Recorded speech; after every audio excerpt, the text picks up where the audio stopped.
ใหม่บอกว่าอายนี่ดีแสนดีคบกันบ่ทันถึงปีน้องก็มีท่าทีเปลี่ยนไปบ่หาเป็นยังบ่บอกมาตัวมาหลอกอายยังสามไว้เห็นอายเป็นคนจังใดคือเฮ็ดใส่กันคักแท่น้อจนหรือรวยก็หูน้องเห็นอยู่ฐานะของอายอาชีพเผาถ่านส่งขายหาเงินใส่ก็ยังบ่พอรวยจนมันบ่สำคัญเขากับบ่ายนั้นยังจำได้บ่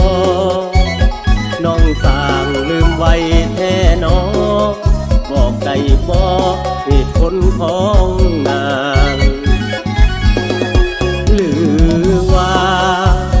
แก้วตาพบทางเลือกใหม่มีคนเขาดีกว่าอายน้องจริงตัดใจเหินห่างหักกันมา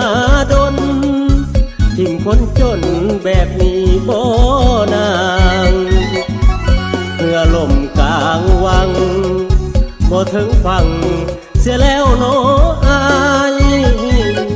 นั่งเหงาเฝ้าเตาถ่าน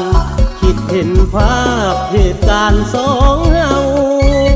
ช่วยกันเอาปืนลงเตาบ่มีเจ้าอายนั่งห่วงเคยเก็บเงินขายทานได้จากล้านสิมาขอสามไว้เมื่อหูว่าน้องเปลี่ยนไปเกือบสิ้นใจตายอยู่ที่เตาถ่าน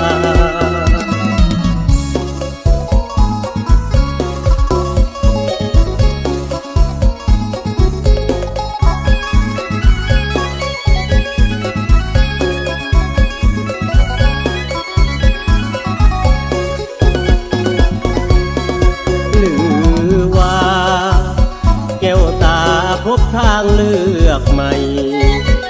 มีคนเขาดีกว่าอายน้องจริงตัดใจเหินห่างหักกันมาดนทิ้งคนจนแบบนี้บ่